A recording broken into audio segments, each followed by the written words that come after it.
Um sussurro no tapete vermelho pode ser mais ensurdecedor do que um grito em um salão vazio. Para Anna Volkov, esse sussurro foi uma execução pública. Vestida com um traje de noite desenhado por ela mesma, ela estava ao lado do marido, um homem cujo amor se transformara na sombra fria da ambição. Os flashes das câmeras não eram apenas luzes, eram armas, capturando cada piscar de sua dor, enquanto a família dele, os antigos titãs do dinheiro de São Paulo, desmantelavam sistematicamente sua dignidade diante do mundo. Eles acreditavam tê-la quebrado, uma pedra comum que não puderam polir até que se tornasse um diamante. Planejavam descartá-la. Mas o que eles e o mundo inteiro estavam prestes a aprender era que Ana não era uma pedra. Ela era a pedra angular de um império que jamais imaginaram que existia. O ar na cobertura dos Almeida Guzmão, com vista para o Parque Ibirapuera de São Paulo, era escasso e frio, um clima artificial que nada tinha a ver com o frescor de outubro.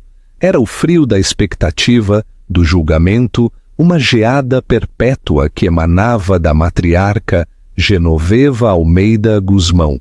Ana sentiu a frieza nos ossos enquanto ajustava a seda charmeuse de seu vestido. Era de um intenso azul safira, um tom que a lembrava do oceano no crepúsculo, um lugar de liberdade que ela não sentia nos 3 anos desde que se casou com Rodrigo Almeida Guzmão. Ela mesma havia desenhado o vestido. A arquitetura era sua paixão e sua profissão. Um mundo de linhas limpas, integridade estrutural e propósito. Ela tentou transpor esses princípios para seu design, elegante, sóbrio, forte. Mas no mundo Almeida Guzmão, sóbrio era sinônimo de insuficiente. É isso que você vai usar? Ana se virou. Rodrigo estava na porta da suíte principal, já impecavelmente vestido em um smoking Tom Ford. Seu cabelo escuro estava perfeitamente penteado, mas uma tensão familiar crispava sua mandíbula. Ele não estava olhando para ela.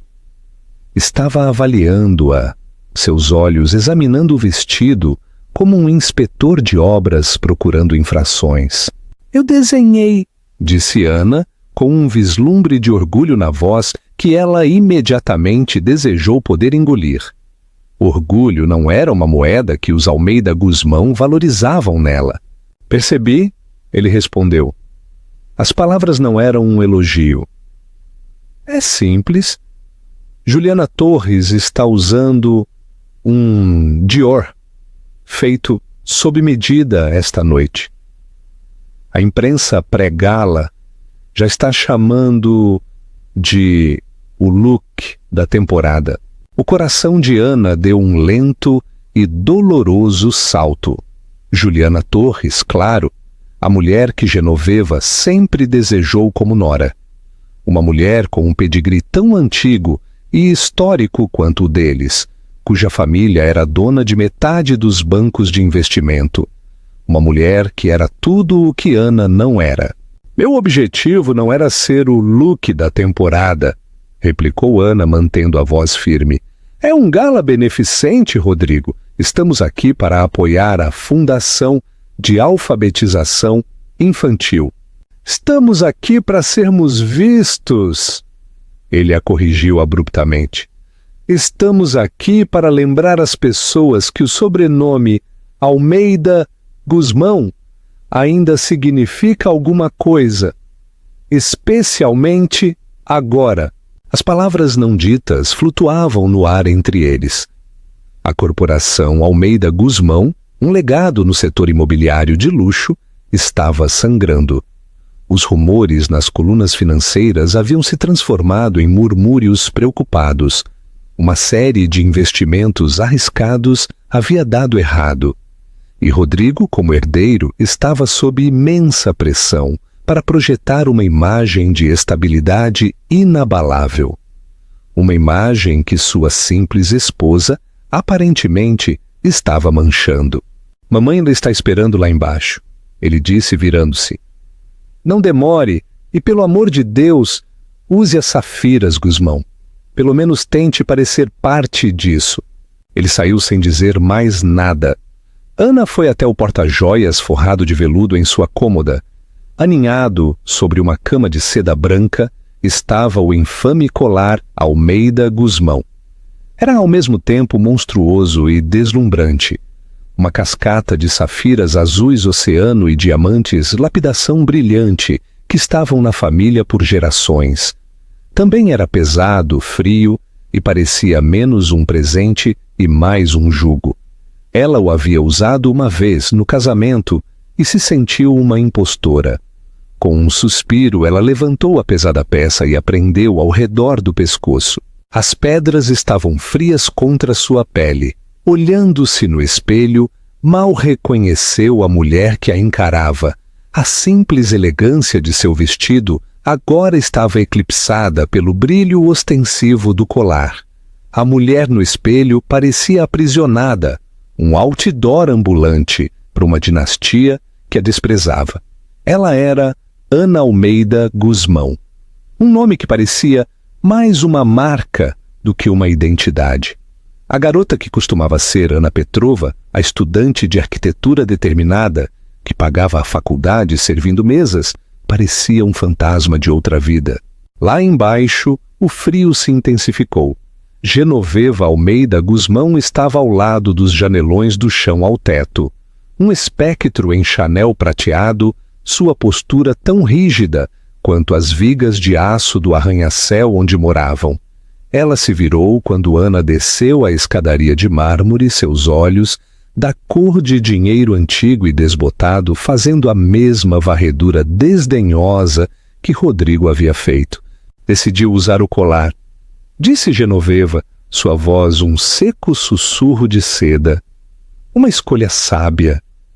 Distrai da austeridade do vestido. Olá, Genoveva, disse Ana, forçando um pequeno sorriso. E sejamos claras sobre esta noite, Ana, continuou a anciã, ignorando a saudação. Os fotógrafos estarão lá em peso. Você vai sorrir. Vai ficar meio passo atrás de Rodrigo. Quando lhe fizerem perguntas, você as passará para ele. Seu único trabalho é ser um acessório silencioso e bonito. Você consegue fazer isso? A condescendência era tão espessa que Ana sentiu que poderia se afogar nela. Essa era a sua vida. Uma série de instruções sobre como ser invisível, como encolher-se para caber na caixa impossivelmente pequena que haviam construído para ela. Eu entendi, Ana murmurou. Bom, disse Genoveva voltando-se para a janela. Porque o legado Gusmão está frágil neste momento. Não podemos permitir um único passo em falso. Enquanto os três desciam no elevador silencioso em direção ao carro de luxo que os aguardava, Ana sentiu o peso das safiras pressionando-a, cada pedra um lembrete de seu fracasso em pertencer. Ela capturou o seu reflexo no latão polido das portas do elevador. A mulher que a encarava parecia aterrorizada, e pela primeira vez Ana não a culpou. Ela sabia, com uma certeza que a gelava até a medula, que esta noite seria mais do que outro evento social desconfortável. Seria um calvário. A limusine parou ao pé da grande escadaria do Museu de Arte de São Paulo, MASP. No instante em que a porta se abriu, uma parede de som e luz os atingiu. O rugido da multidão, as explosões entrecortadas de centenas de flashes, as perguntas gritadas da imprensa, foi um assalto sensorial projetado para oprimir. Rodrigo saiu primeiro, com um sorriso confiante, fixado no rosto. Ele estava em seu elemento. Virou-se e ofereceu a mão à mãe, que emergiu com a graça majestosa de uma rainha. Então ele se virou para Ana. Sua mão estava fria e impessoal, seu aperto um gesto superficial. Enquanto Ana pisava no luxuoso tapete vermelho, os flashes pareceram se intensificar. Ela sentiu milhares de olhos sobre si, dissecando-a, julgando-a. O vestido de Safira, que parecia tão adequado em seu apartamento, agora parecia desesperadamente simples em comparação com os looks de alta costura que pareciam obras de arte. As safiras Guzmão em seu pescoço pareciam uma placa de neon dizendo: muito esforço. Rodrigo, Genoveva, por aqui! Gritavam os fotógrafos. Os Almeida Guzmão se moviam com facilidade praticada, posando, girando, sorrindo. Ana tentou seguir as instruções de Genoveva, mantendo-se meio passo atrás de Rodrigo, seu sorriso parecendo uma máscara barata. Uma repórter do Jornal de São Paulo, uma mulher com uma caneta notoriamente afiada chamada Carla Ruiz, avançou seu microfone. Rodrigo, outro gala impressionante. Como a corporação Almeida Guzmão continua a navegar as incertezas atuais do mercado com tanta confiança? A confiança está em nosso DNA, disse Rodrigo suavemente, sua voz ecoando com falsa bravata. Construímos sobre fundamentos de pedra, não de areia. Vimos uma dúzia de ciclos de mercado. Isso não é diferente. E sua charmosa esposa, disse Carla, seus olhos afiados como um falcão, virando-se para Ana. Ana. É um design muito minimalista para o gala do MASP. Uma declaração ousada. Quem você está vestindo? A pergunta era um anzol isca. Ana sabia disso. Dizer eu desenhei soaria arrogante e amador. Mentir não era uma opção. É um design pessoal, disse Ana em voz baixa, sua voz mal audível sobre o barulho. Antes que pudesse dizer mais, Genoveva deslizou para a frente, seu sorriso tão afiado quanto vidro quebrado. Minha nora tem uma encantadora afinidade pela simplicidade. Ela acredita que a verdadeira elegância não precisa gritar. As palavras soavam como um elogio, mas a maneira como foram ditas era uma aula de condescendência. Encantadora afinidade. Simplicidade. Nesse contexto, eram insultos. Pintavam Ana como uma ingênua garota do interior que simplesmente não entendia as regras do mundo deles. Os outros repórteres rabiscavam furiosamente em seus bloquinhos. A temperatura caiu vários graus quando um Rolls-Royce Phantom branco parou atrás deles. A porta se abriu e Juliana Torres saiu em seu Dior. Era uma criação espetacular, seda carmesim e fio de ouro costurado à mão. Um vestido que não apenas entrava em uma sala, mas a conquistava. Ela parecia uma deusa do fogo e da riqueza. Juliana! Rugiram os fotógrafos, sua atenção mudando instantaneamente. Juliana sorriu, um sorriso deslumbrante e seguro que alcançava seus olhos. Ela caminhou até eles e a linha de imprensa se abriu para ela como se por decreto divino. Genoveva, você está absolutamente radiante, disse Juliana, beijando o ar da bochecha da matriarca. E Rodrigo, tão bonito! Seus olhos pousaram em Ana por uma fração de segundo. Um desdém tão rápido que foi quase subliminar. Ela nem sequer disse seu nome.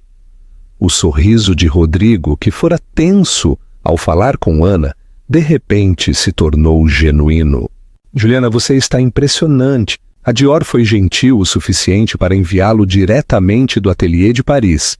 Ela disse com um gesto casual da mão, como se estivesse falando do clima. Foi então que veio o golpe final, o mais brutal. Carla Ruiz, sentindo o drama, avançou novamente. Senhora Almeida Guzmão, ela disse, sua voz alta e clara, dirigida a Ana. Há rumores de que a senhora não se assimilou totalmente ao estilo de vida Guzmão. Alguns dizem que a senhora está mais confortável em uma prancheta do que em um jantar da sociedade. Como a senhora responde aos críticos que dizem que não é a parceira certa para ajudar a liderar uma marca de legado como a Guzmão em tempos turbulentos? A pergunta foi uma adaga e ela se revirou. todo o som pareceu desaparecer, exceto o clique frenético das câmeras. Ana olhou para Rodrigo, seus olhos implorando para que ele interviesse, que a defendesse, que dissesse algo. Ele sustentou seu olhar por um instante mínimo, e naquele momento ela viu tudo. O pânico dele, a fraqueza dele, a escolha dele. Ele se afastou dela, virou-se para Juliana e colocou uma mão levemente nas costas dela. "Eu acredito", disse Rodrigo, sua voz ecoando com um falso charme, dirigindo-se à imprensa, mas olhando para Juliana, "que esta noite é sobre caridade, não sobre fofocas infundadas. Gusmão é e sempre será sinônimo de força e tradição. Estamos olhando para o futuro." Ele não a defendeu, nem sequer a reconheceu. Ele se alinhou física e verbalmente com Juliana, a encarnação da força e tradição de que falava. Ele havia deixado sua esposa sozinha, exposta e humilhada no tapete vermelho. As câmeras se voltaram para Ana como um pelotão de fuzilamento. Os flashes eram cegantes, capturando o brilho das lágrimas não derramadas em seus olhos, a maneira como sua mão tremia enquanto agarrava sua pequena bolsa. Genoveva observou com um olhar de fria vitória. Juliana ofereceu um pequeno sorriso de pena. Naquele momento, Ana Almeida Gusmão deixou de existir. Era apenas a esposa, a forasteira, o erro. O mundo estava olhando enquanto ela era apagada. Os sussurros haviam se transformado em um rugido, e ela estava se afogando no som de sua própria crucificação pública. Com a pouca dignidade que lhe restava, ela se virou, rompendo com o quadro congelado de seu marido e sua parceira preferida, e se afastou das luzes, das câmeras, seu vestido de safira, um solitário corte de cor contra o esmagador tapete vermelho, cor de sangue. Ela estava fugindo não apenas do gala, mas de toda a vida que acabara de rejeitá-la completamente. As grandes portas do museu se fecharam atrás dela, abafando a cacofonia do tapete vermelho. O silêncio repentino era mais ensurdecedor do que o ruído. Ana se viu em um salão de mármore silenciado, o ar cheirando a cera de chão e história antiga. Alguns membros da equipe desviaram o olhar, fingindo não ter visto a esposa da alta sociedade fugir de sua própria humilhação pública. A humilhação ardia mais forte agora no silêncio. Ela se encostou em uma coluna fria de mármore, o frio da pedra penetrando na seda fina de seu vestido. As safiras Gusmão pareciam um peso de chumbo sufocando-a. Com dedos trêmulos, ela apalpou o fecho, até que ele se soltou. Ela segurou o colar ridiculamente caro em sua palma. Seu peso e valor pareciam obscenos. Era o preço de sua servidão, e ela não queria ter nada a ver com ele. Seu telefone vibrou em sua carteira. O nome de Rodrigo apareceu na tela. Ela ignorou. Ele vibrou novamente. E de novo. Ele não estava ligando por preocupação. Estava ligando para controle de danos. Ele precisava que seu acessório voltasse para o lugar. Com uma onda de desafio, os dedos de Ana se fecharam ao redor do colar. Ela viu uma urna decorativa perto da entrada, cheia de areia para cigarro. Sem pensar duas vezes, ela caminhou até ela e deixou cair as lendárias safiras Gusmão na areia, enterrando-as com um gesto desdenhoso da mão. Um ato de rebelião tão pequeno, mas que pareceu monumental. Foi a primeira decisão que ela tomou por si mesma em anos. Ela cruzou as portas e saiu novamente para o ar fresco da noite, evitando o tapete vermelho e indo para a rua. As luzes da Avenida Paulista se turvaram através de suas lágrimas.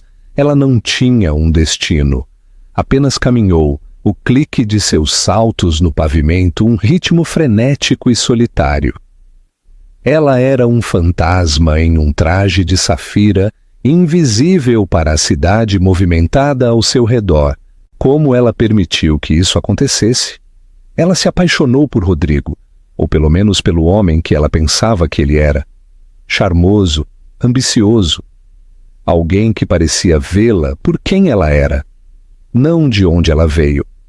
Mas o charme tinha sido uma fachada, e o amor dele era condicional, sujeito à aprovação de sua mãe e seu círculo social. Ela se esforçou tanto para se encaixar, silenciando sua própria personalidade, arquivando suas ambições arquitetônicas para desempenhar o papel da esposa corporativa perfeita. E para quê? Para ser descartada sob o brilho do escrutínio público. Depois de caminhar o que pareceram ser quilômetros, seus pés doendo em seus saltos caros e inadequados, ela se viu em uma praça pequena e tranquila. Ela se sentou em um banco de ferro frio, os sons da cidade agora um zumbido distante. Acabou. O casamento, a farsa, o esforço interminável de tentar ganhar um amor que nunca foi realmente dela. Acabou. O conhecimento não trouxe alívio, apenas um vazio profundo. Enquanto ela estava sentada ali, um sedã preto longo, impossivelmente elegante, um Maybach S-Class, parou na calçada ao lado da praça. Estava tão silencioso que parecia ter se materializado das sombras. A janela traseira deslizou para baixo, revelando um homem em um terno escuro. Não era o motorista. Ele tinha um rosto severo e curtido, cabelos grisalhos nas têmporas e olhos que pareciam ver tudo. "Ana Petrova?" ele perguntou. Sua voz era profunda, com um sutil e inconfundível sotaque europeu. O som de seu sobrenome de solteira foi um choque. Ninguém a chamava assim há anos. Ela recuou instintivamente, agarrando sua bolsa. "Quem é o senhor?" "Meu nome é Mikhail", disse o homem, sua expressão indecifrável. "Sou chefe de segurança de seu pai. Ele me enviou para buscá-la." Ana sentiu o sangue gelar. Meu pai?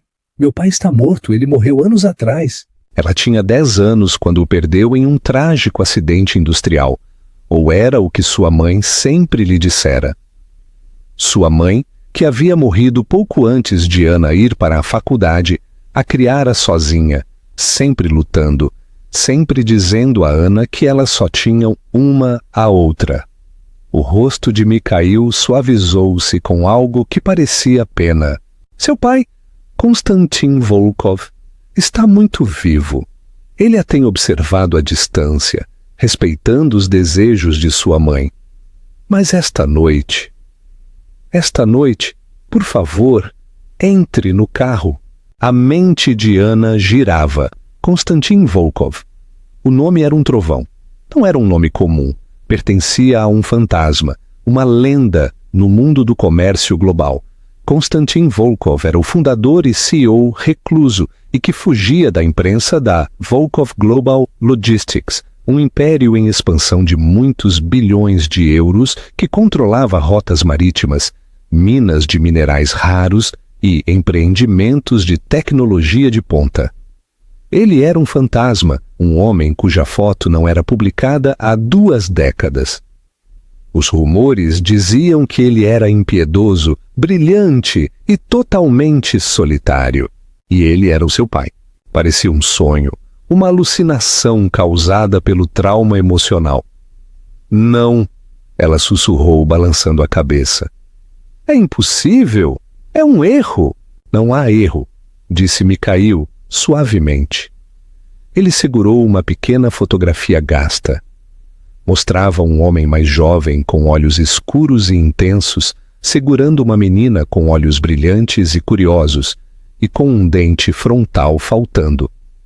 A menina segurava uma maquete meticulosamente construída de uma ponte feita de palitos de picolé. Ana prendeu a respiração. Ela se lembrava daquele dia. Ela se lembrava daquela ponte. Ela se lembrava da risada do homem, um som profundo e retumbante que a fazia sentir segura.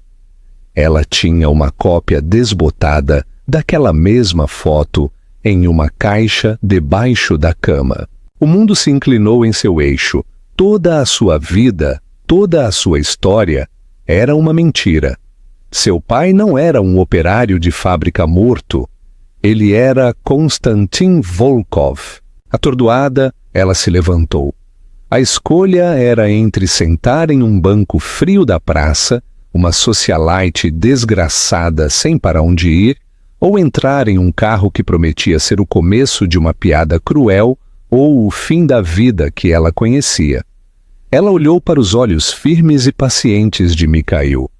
Pela primeira vez em toda a noite, ela sentiu um vislumbre de algo mais do que desespero. Era um lampejo de esperança aterrorizante e estimulante. Ela caminhou até o carro e entrou. A porta se fechou com um clique suave e sólido, selando-a para fora do mundo dos Almeida Guzmão e mergulhando-a em um futuro desconhecido. O Maybach moveu-se pela cidade com um silêncio inquietante, suas janelas fumê transformando o vibrante caos de São Paulo em um filme mudo e distante. Ana sentou-se no luxuoso assento de couro, sua mente um turbilhão de confusão, dor e uma frágil e florescente raiva. Sua mãe havia mentido.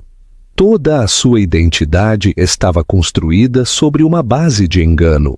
Eles dirigiram para um aeródromo particular nos arredores, onde um elegante jato Gulfstream G700 esperava na pista, seus motores zumbindo suavemente. O nome Volkov estava gravado em sua cauda em uma caligrafia discreta e potente. Isso era real. Mikhail a conduziu pelas escadas para um interior que parecia menos um avião e mais um apartamento minimalista e aerotransportado. Tudo era cinza suave, cromo polido e madeira escura. No outro extremo da cabine, em uma grande poltrona de couro, um homem estava sentado olhando pela janela para as luzes brilhantes da cidade. Ele se virou quando ela se aproximou. Era ele, mais velho, claro, seu cabelo escuro agora salpicado de prata, e linhas de estresse e concentração gravadas ao redor de seus olhos e boca. Mas os olhos eram os mesmos, escuros, ferozmente inteligentes e, naquele momento, cheios de uma tristeza profunda e dolorosa. Ele estava vestido com um suéter e calças escuras, simples e perfeitamente adaptadas. Havia uma aura de imenso poder contido ao seu redor, uma quietude que era mais imponente do que qualquer gesto barulhento. Ana, ele disse. Sua voz era o mesmo profundo retumbar de suas memórias. Ele usou o diminutivo russo de seu nome, um som que ela não ouvia há 2 décadas. Disseram-me que o senhor tinha morrido, ela disse, sua própria voz um sussurro sufocado. Konstantin Volkov se levantou. Ele era um homem alto e parecia preencher a cabine. Sua mãe, Katerina, queria uma vida diferente para você, uma vida normal. Longe de mim, longe disto. Ele gesticulou vagamente para os opulentos arredores. Quando fundei minha empresa, os riscos eram altos. Meus rivais não eram homens gentis. Ela temia por você. Ela a levou e desapareceu. Ela me fez prometer que eu não interferiria, a menos que fosse uma questão de vida ou morte. E esta noite foi uma questão de vida ou morte? Perguntou Ana com um toque amargo na voz. Ver seu espírito morrer é uma questão de vida ou morte. Ele respondeu, seu olhar inabalável.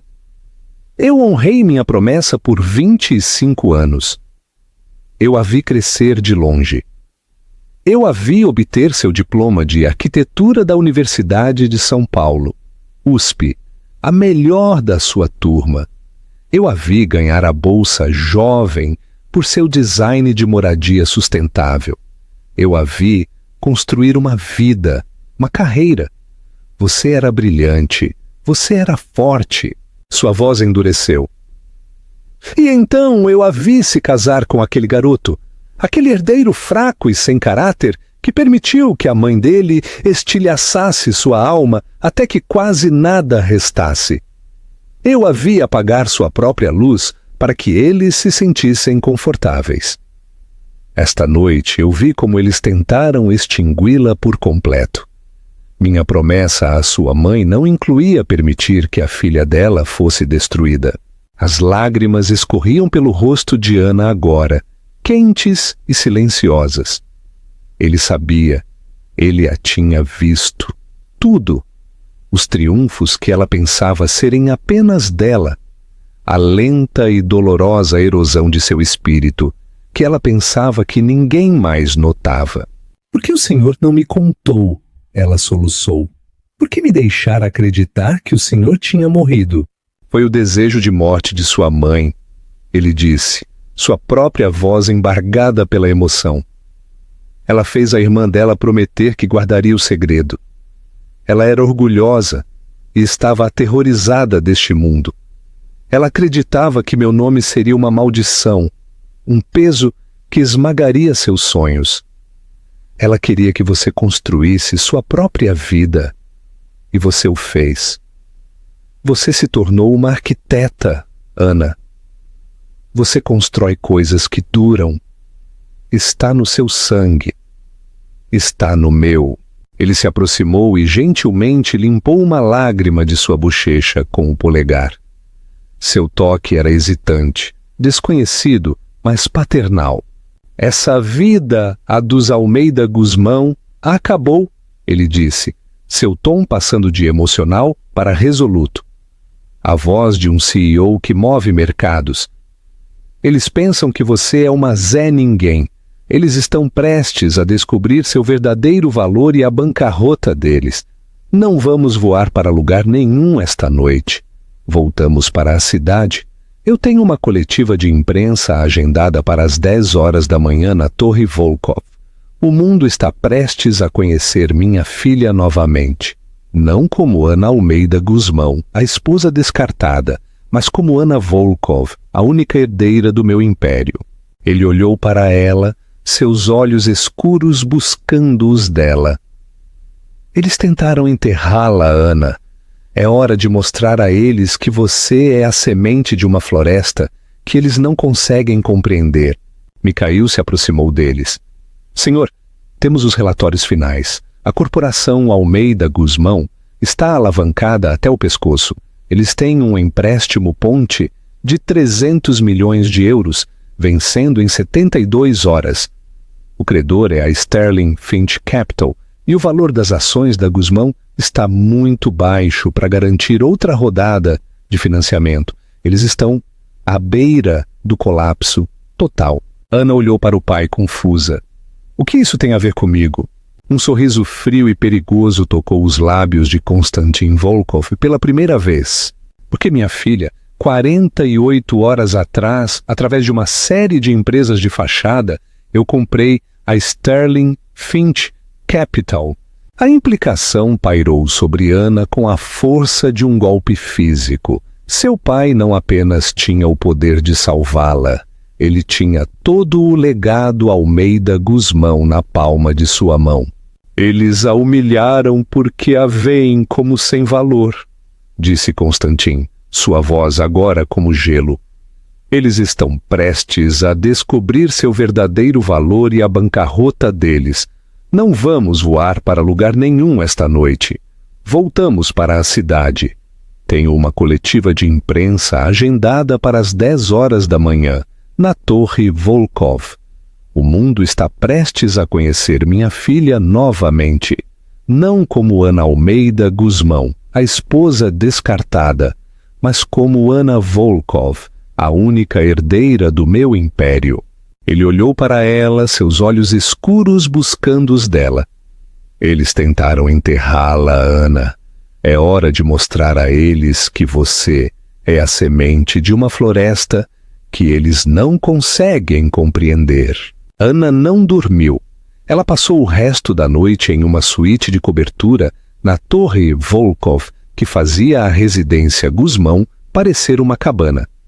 Era um espaço de poder silencioso, com vistas panorâmicas da cidade, que ela só havia experimentado até agora de uma posição de fraqueza.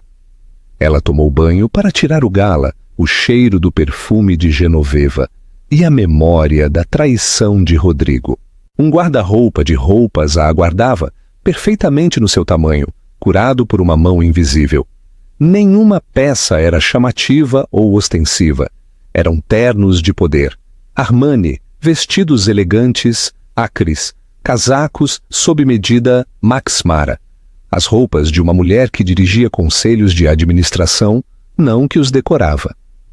Ela escolheu um terno cinza carvão, com linhas limpas e definidas. Parecia uma armadura. Quando se olhou no espelho, não viu mais a mulher assustada do tapete vermelho. Ela viu um vislumbre do aço de seu pai em seus próprios olhos. Às 9h45 da manhã, ela se juntou a Constantin em seu vasto e minimalista escritório. A sala era dominada por uma única e enorme laje de granito preto que servia de mesa. Sobre ela havia um único monitor, exibindo a transmissão ao vivo de uma dúzia de canais de notícias financeiras. Cada um deles fervilhava de especulações. O bilionário recluso Konstantin Volkov dará sua primeira coletiva de imprensa pública em 20 anos. Eles esperam um anúncio de aquisição, disse Konstantin sem tirar os olhos da tela. Ou talvez notícias da minha morte. Ele sorriu sarcasticamente. Eles terão algo muito mais interessante. Ele se virou para ela. Você está pronta? Ana respirou fundo. Não, mas vou fazer de qualquer maneira. Um olhar de imenso orgulho cruzou o rosto dele. Esse é o caminho, Volkov. Às 10h da manhã em ponto, eles entraram em um palco no auditório da torre. A sala estava lotada de centenas de repórteres, o brilho ofuscante das câmeras ainda mais intenso do que no gala. Mas desta vez parecia diferente. Ana não era um alvo. Ela era parte da força, no comando da atenção. Ela se posicionou ao lado do pai em um pódio simples, com o logotipo Volkov, uma cabeça de lobo estilizada. Konstantin se aproximou do microfone. A sala ficou em silêncio. Bom dia, ele começou, sua voz calma e potente, preenchendo o grande espaço sem esforço.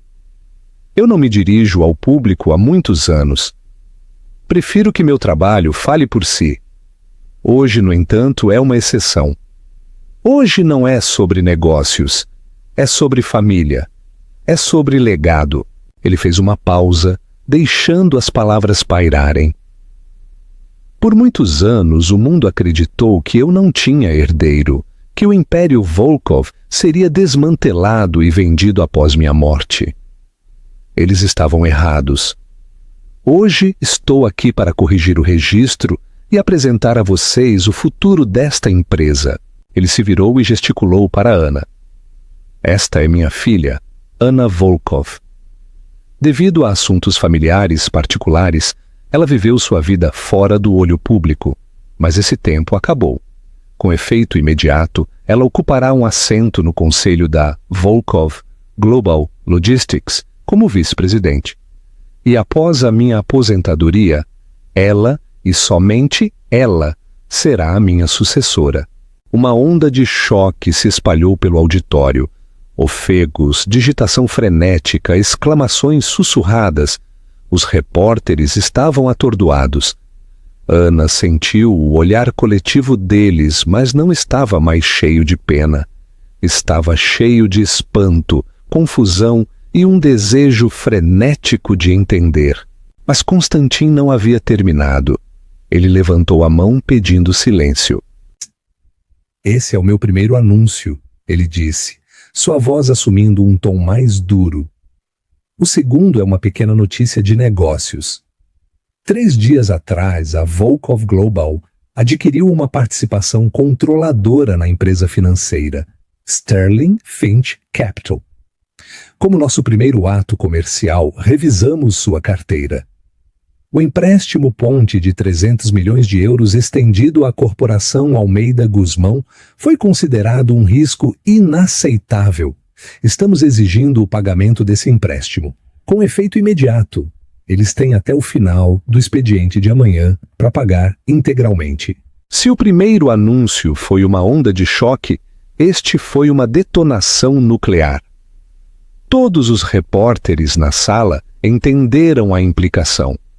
Exigir um empréstimo desse tamanho, sem aviso, era uma sentença de morte. A corporação Almeida Guzmão estava acabada. Constantin olhou diretamente para a câmera principal, como se estivesse falando com os próprios Almeida Guzmão. A Volkov Global tem uma política de tolerância zero, com mau caráter e maus investimentos. Acreditamos que a gestão da corporação Almeida Guzmão demonstrou um fracasso catastrófico em ambos. Não financiaremos o colapso deles. Ele então olhou para Ana. Sua expressão se suavizou. Minha filha cuidará da reestruturação de nossas novas aquisições. Tenho total confiança na visão e na integridade dela, qualidades que parecem escassas em outros lugares. Ele então se virou e saiu do palco, deixando Ana no pódio. Este era o momento dela, seu teste. Ana deu um passo à frente, seu coração batendo forte contra as costelas. Ela olhou para o mar de rostos, as luzes piscantes, e pensou no tapete vermelho. Pensou na traição de Rodrigo e na crueldade de Genoveva. Eles tentaram fazê-la pequena, mas estando aqui, apoiada pelo poder do nome Volkov, ela nunca se sentiu tão grande. Meu pai apresentou o caso de negócios. Ela disse, sua voz clara e firme, sem trair sua turbulência interna. Mas deixe-me ser clara sobre a filosofia. O futuro da Volkov Global não será apenas sobre lucros, será sobre construir coisas de valor, coisas com integridade. Investiremos em tecnologia sustentável, práticas éticas e arquitetura visionária que sirva às comunidades, não apenas aos egos. Construiremos um legado, não apenas um balanço. Obrigada. Não responderei perguntas neste momento. Com isso, ela se virou e seguiu o pai para fora do palco, deixando para trás uma sala em absoluto caos. O holofote que foi usado para humilhá-la agora estava iluminando sua ascensão. O mundo acabara de testemunhar a queda de uma dinastia e o espetacular e inesperado nascimento de outra. A queda não foi um declínio suave, foi uma detonação. Dentro da cobertura Guzmão, a manhã começou com seu ritual estéril usual. A luz do sol entrava pelas vastas janelas de vidro, iluminando partículas de poeira que dançavam no ar. Rodrigo, em um terno sob medida, folheava relatórios de mercado em seu tablet, a testa franzida. Genoveva sentou-se em frente a ele, tomando chá de uma xícara de porcelana, a imagem da compostura aristocrática. O canal de notícias estava ligado, um zumbido baixo no fundo, enquanto esperavam a tão divulgada coletiva de imprensa do recluso. Konstantin Volkov provavelmente anunciará que finalmente está morrendo, comentou Genoveva secamente, sem levantar os olhos da xícara de chá. O mercado agradeceria o impulso. Um desmantelamento corporativo dessa magnitude criaria oportunidades. Rodrigo grunhiu em concordância, sua mente no prazo iminente de seu empréstimo ponte. A coletiva de imprensa era, na melhor das hipóteses, uma distração momentânea. Então Konstantin Volkov apareceu na tela.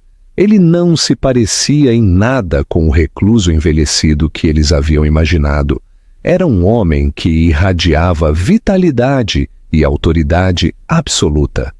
Quando ele começou a falar sobre família e legado, Genoveva ergueu uma sobrancelha perfeitamente esculpida. Quando ele disse a palavra filha, Rodrigo finalmente levantou os olhos de seu tablet, um vislumbre de curiosidade suave em seus olhos, E então a câmera se voltou para a mulher ao lado dele. Por um segundo congelado, o cérebro de Rodrigo não conseguiu processar a imagem. Era Ana, mas não era. A mulher na tela usava um terno cinza carvão que parecia uma armadura. Sua postura era rígida e seus olhos, encarando a imprensa mundial, sustentavam uma firmeza que ele nunca vira antes. Esta não era a esposa tímida e maleável que ele deixara sozinha no tapete vermelho. Não, ofegou Rodrigo, a palavra um sopro de ar. A xícara de chá de Genoveva tilintou contra o pires. Seu rosto, uma máscara cuidadosamente mantida de controle gelado, pareceu se quebrar. O quê? Que piada é esta? Ela sussurrou. Mas não era uma piada. O nome na placa do pódio era, claro, Anna Volkov. À medida que as palavras de Constantin os inundavam, única herdeira, minha sucessora, vice-presidente, a realidade começou a se infiltrar na sala. Fria e tóxica, o ar ficou rarefeito, difícil de respirar. Isso não foi apenas um choque. Foi uma violação fundamental das leis do universo deles. Ana, o problema provincial deles. A Ana simples e inadequada era a princesa secreta de um reino infinitamente mais poderoso do que o deles. Então veio o segundo anúncio, o golpe mortal. A menção casual de Constantin de adquirir a Sterling Finch Capital, sua avaliação clínica da corporação Almeida Guzmão, como um risco inaceitável, e a declaração final e brutal. Ele estava exigindo o empréstimo. A taça de champanhe na mão de Genoveva, esquecida até aquele momento, escorregou de seus dedos trêmulos. Não apenas caiu. Ela se estilhaçou no chão de mármore. O som tão agudo e violento quanto um tiro na sala silenciosa e horrorizada. "Ele nos arruinou!" disse Rodrigo, sua voz vazia. Ele olhou para a tela onde Ana estava falando agora, sua voz calma e clara, uma voz que ele interrompera tantas vezes. Ela estava falando sobre visão e integridade, e cada palavra parecia um julgamento. O telefone começou então, primeiro o de Rodrigo, depois o de Genoveva, depois o fixo da mesa do console. Eles não tocaram, eles gritaram.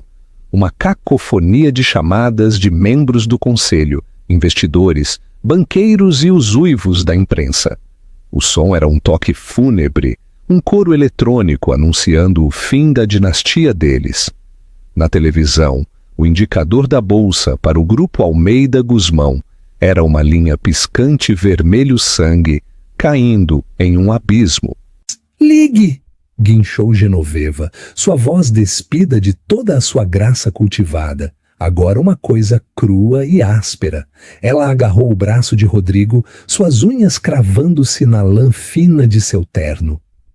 "Ligue para sua esposa, fique de joelhos, peça perdão, implore, rasteje. Você me entende, Rodrigo? Você vai consertar isso."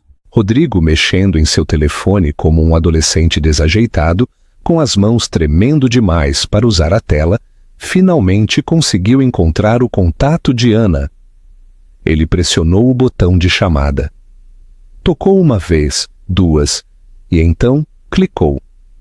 A voz dela, nítida e profissional, preencheu o silêncio. "Você contatou Anna Volkov. Por favor, deixe uma mensagem." Anna Volkov. Ela já havia se desfeito do sobrenome dele como pele morta. A saudação formal e impessoal era um muro que ele não podia transpor. Ele tentou novamente. Caixa postal. Ele começou a digitar uma série de mensagens de texto frenéticas e incoerentes, seu polegar escorregando no vidro. "Ana, temos que conversar. Ontem à noite foi um erro terrível. Eu sinto muito. Foi a minha mãe. Você sabe como ela é. Ela me pressionou. Eu te amo. Você tem que acreditar em mim. Ele não pode fazer isso. O legado de toda a minha família está em jogo. Por favor, Ana, não deixe. Eu farei qualquer coisa. Eu vou deixar minha mãe. Nós podemos ir embora. Apenas me ligue. Ele encarou a tela esperando. A palavra entregue apareceu sob cada mensagem. Um momento depois, foi substituída pela palavra lida. Então, nada. O silêncio por parte dela era mais condenatório do que qualquer resposta irritada. Era o silêncio da indiferença total. O ato final de sua execução corporativa foi rápido. Naquela tarde, uma equipe de 4 advogados do escritório recém-adquirido por Volkov chegou à sede da corporação, Almeida Guzmão. Eles se moveram pelo escritório de murmúrios aterrorizados com a calma inquietante de coveiros. Eles não ameaçaram nem gritaram. Simplesmente apresentaram a documentação a Rodrigo na sala de reuniões principal, a mesma sala onde o retrato de seu bisavô estava pendurado na parede. Os documentos eram inexpugnáveis. Os procedimentos de liquidação começariam ao amanhecer. Desesperado, quebrado e sem outro recurso, Rodrigo dirigiu para o único lugar que ele sabia que tinha que ir. Ele deixou seu carro com um manobrista atordoado e entrou no hall da Torre Volkov. Era como entrar em uma catedral de poder. Tudo vidro imponente e granito preto polido. O ar era fresco e imóvel. Ele, que sempre fora quem fazia os outros esperarem, era agora o suplicante. Ele se aproximou do balcão de segurança principal. Sua voz falhou ao pedir para ver Anna Volkov. O guarda, um homem construído como um monumento, nem sequer piscou. Ele falou discretamente em um receptor e disse: "Por favor, espere aqui, Sr. Guzmão." Rodrigo esperou. Por 1 hora ele permaneceu no centro daquele imenso hall, um espetáculo público de ruína. Empresários e mulheres em ternos afiados passavam, seus olhos olhando para ele com pena e mórbida curiosidade. Ele era um fantasma na festa, uma relíquia viva de uma casa caída. Finalmente, não foi Ana quem desceu no elevador silencioso e reluzente. Foi Mikhail, o chefe de segurança de seu pai, que se aproximou com um passo medido e deliberado. Seu rosto era uma máscara de pedra. "Senhor Guzmão", disse Mikhail, sua voz neutra. "A senhora Volkov está em uma reunião do conselho e estará pelo resto da noite. Ela não será incomodada." "Por favor", implorou Rodrigo, seu orgulho desaparecido. "Apenas diga a ela que estou aqui. Eu preciso falar com ela. 5 minutos." "Isso não será possível", declarou Mikhail. Seu tom não deixava margem para discussão. No entanto, ela me pediu para lhe entregar isto. Ele entregou a Rodrigo um envelope pardo simples. O nome de Rodrigo estava escrito nele em uma caligrafia nítida e desconhecida, que ele vagamente reconheceu como sendo de Ana. Com as mãos trêmulas, ele o rasgou. Dentro havia 2 documentos. O primeiro era um pedido de divórcio, citando diferenças irreconciliáveis. Sua assinatura, clara e segura na parte inferior, era Anna Volkov. O segundo era uma ordem de restrição, proibindo-o legalmente de se aproximar de sua casa ou local de trabalho, citando angústia emocional e assédio público. Rodrigo olhou para a tinta fria e preta. O mundo se resumiu à finalidade crua das palavras na página. Ele não era mais o marido dela. Ele era uma ameaça. Ele olhou para a torre monolítica, uma fortaleza de vidro e aço que se estendia até o céu. Ana estava lá em cima, em um mundo que ele não podia mais alcançar. Um mundo onde ela era poderosa e ele era nada. Naquele exato momento, Ana estava sentada em uma longa mesa de obsidiana polida, 30 andares acima dele. Ela estava apresentando sua análise inicial de uma proposta de projeto de mineração em águas profundas. E embora o retorno projetado seja alto, ela estava dizendo, sua voz firme. O estudo de impacto ambiental é inadequado. Ele falha em contabilizar a interrupção dos ecossistemas marinhos locais. O potencial de dano de longo prazo à marca supera o benefício de curto prazo. Eu recomendo que o descartemos e, em vez disso, redirecionemos o investimento para o desenvolvimento da nova tecnologia de bateria 5V, que nosso laboratório em Campinas está sendo pioneiro. É um movimento de longo prazo mais sustentável e, em última análise, mais lucrativo. Os executivos experientes ao redor da mesa, homens que inicialmente haviam como o projeto de estimação de seu chefe, ouviram com intensa atenção. Eles trocaram olhares impressionados. Suas insights eram agudas, sua visão clara, seus princípios inabaláveis. Ela não era apenas a herdeira, ela era um ativo. Após a reunião, ela parou na janela do chão ao teto de seu novo escritório, observando o rio de luzes dos carros fluindo pela cidade. Seu telefone vibrou com um alerta de notícias. Era uma foto de Rodrigo, seu rosto pálido e abatido, sendo escoltado para fora do hall da Torre Volkov por 2 seguranças. Ela sentiu uma pontada breve e aguda no peito. Não de amor, mas um eco fantasma e fraco dele, um membro fantasma. Foi um vislumbre de pena pelo homem fraco e perdido que ele se revelou ser, e pela mulher ingênua que um dia o amou. Então, com uma batida deliberada do polegar, ela eliminou a notificação, limpando sua tela. Ele era o passado, uma ruína desmoronada que ela estava deixando para trás. Ela se afastou da janela de volta às plantas do Centro Comunitário de Salvador, espalhadas sobre sua mesa. Ela tinha um império para remodelar. 3 meses se passaram, não como a virada de uma página de calendário, mas como o lento e deliberado movimento de placas tectônicas. Uma paisagem inteira de poder havia sido refeita. O nome Gusmão, outrora gravado nas fachadas de granito da Avenida Faria Lima, havia se desvanecido em um sussurro de uma era passada.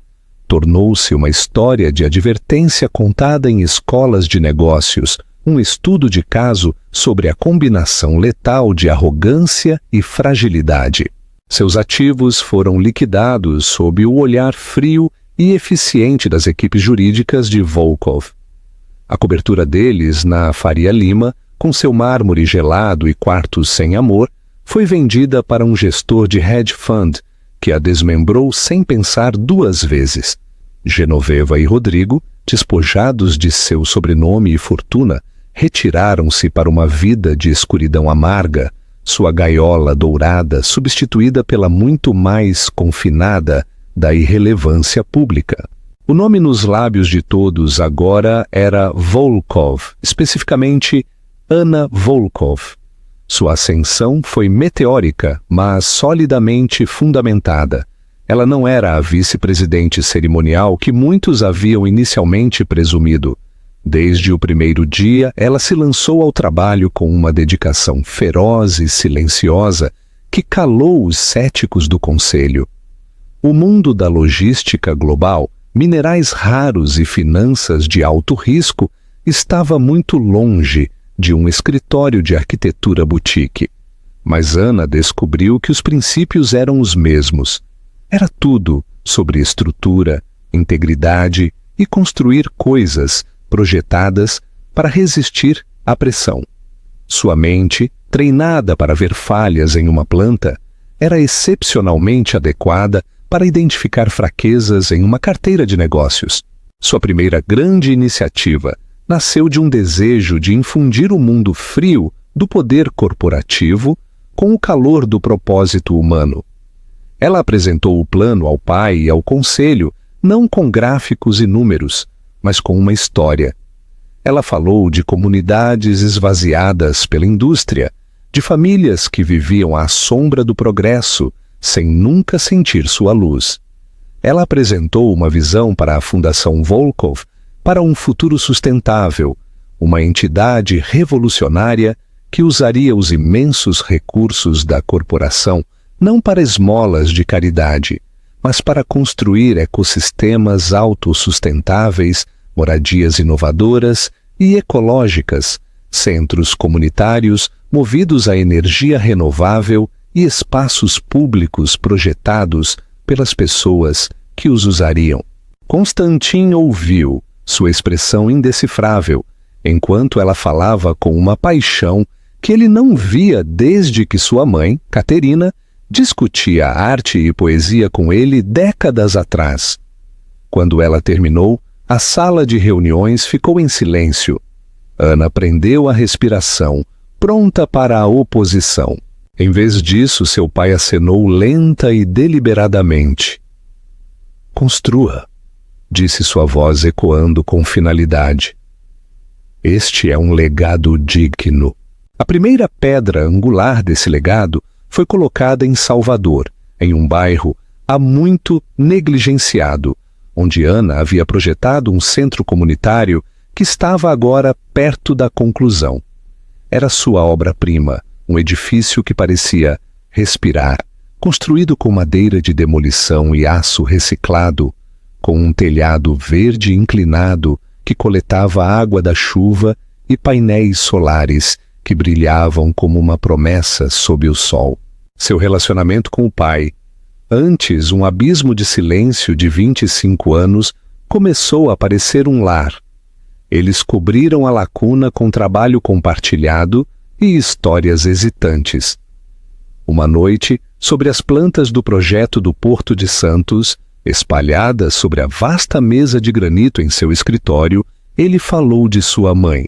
E que ela teria odiado esta mesa, disse Constantin com um sorriso raro e suave. Ela diria que não tem alma. Teria coberto de flores silvestres e manchas de tinta. Ele olhou para Ana, seus olhos cheios de uma complexa mistura de orgulho e tristeza antiga.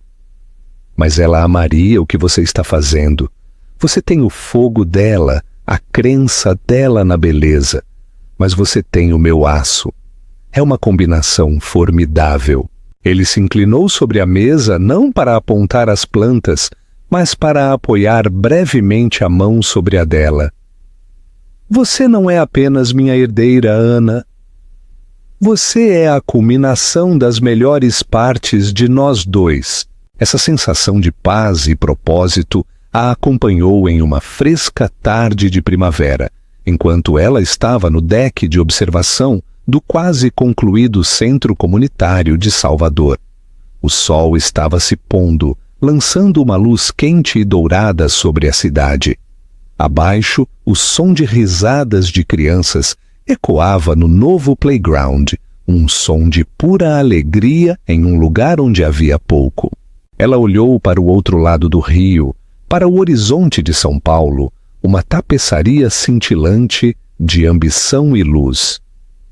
A cobertura Gusmão era um ponto invisível e insignificante naquele vasto panorama. Ela já havia olhado para aquele horizonte e se sentiu como uma prisioneira olhando através das grades de sua gaiola. Agora, ela via uma tela. Seu telefone vibrou em seu bolso, um número desconhecido. Ela geralmente ignoraria, mas algo a fez atender. Silêncio. Então, uma voz hesitante e quebrada, que ela mal reconheceu. Ana, era Rodrigo. O som da voz dele não provocou raiva nem dor. Foi como ouvir uma música de um momento distante e meio esquecido de sua vida. Eu só queria dizer, ele gaguejou. A velha confiança suave completamente desaparecida, substituída pela aresta crua da derrota. Eu vi você nas notícias, a fundação, o centro de Salvador. É incrível, é o que você sempre deveria ter feito. Ele fez uma pausa, respirando com dificuldade. Você estava sempre projetando coisas, construindo coisas. Você tentou me mostrar as plantas daquele projeto de moradia, pelo qual você ganhou o prêmio. E eu? Então acho que estava olhando para o meu telefone. Eu fui um tolo, Ana. Eu era muito pequeno para ver o quão grande você era. Ana se apoiou no parapeito, o metal frio, uma presença firme. Ela ouviu, não as palavras dele, mas o vasto espaço vazio por trás delas, um espaço cheio de seu arrependimento, sua fraqueza, sua perda. A mulher que ela costumava ser teria chorado de reivindicação ao ouvir essa confissão. Teria ansiado por esse pedido de desculpas como água no deserto. Mas a mulher que ela era agora simplesmente sentiu uma sensação de desapego tranquila e profunda. Eu sinto muito. Ele sussurrou, as palavras finalmente saindo. Por tudo. Pelo Gala. Pela minha mãe. Por não ser o homem que você merecia. Obrigada, Rodrigo, ela disse. E ficou surpresa ao descobrir que falava sério. O pedido de desculpas dele não era para ela, era para ele, um passo necessário em sua própria vida diminuída. O perdão dele, se é que era igualmente importante para ela. Foi o fechamento de uma porta, silenciosamente e sem batidas. Eu te desejo o melhor. Ela encerrou a chamada antes que ele pudesse dizer mais, antes que a conversa pudesse descer para súplicas ou mais autopiedade. Ela deslizou o telefone de volta para o bolso, cortando o último fio desgastado de sua antiga vida. Ela não sentiu triunfo, não sentiu raiva, ela sentiu encerramento. Ele era um capítulo em um livro que ela há muito terminara de ler. Um passo tranquilo se aproximou por trás. Era Mikhail segurando um casaco de cachemir escuro contra o frio crescente da noite. Seu rosto severo tinha um olhar familiar de vigilância paternal. Seu pai a está esperando, senhorita Volkov, disse sua voz em um murmúrio respeitoso. O helicóptero está pronto para levá-la para a assinatura do projeto do Porto de Santos. Ana sorriu, um sorriso genuíno e tranquilo, enquanto deslizava os braços no casaco. Obrigada, Mikhail. Ela lançou um último olhar para o horizonte. Uma vista deslumbrante do coração de uma comunidade que ela estava ajudando a reconstruir. As luzes de São Paulo não a zombavam mais com uma vida que ela não podia ter. Eram simplesmente luzes. A vida dela, o trabalho dela, o futuro dela, estava aqui, no chão, construindo coisas que importavam. O holofote não apenas havia mudado, ela o havia agarrado, derretido e forjado novamente em um farol, iluminando um mundo melhor projetado por ela mesma.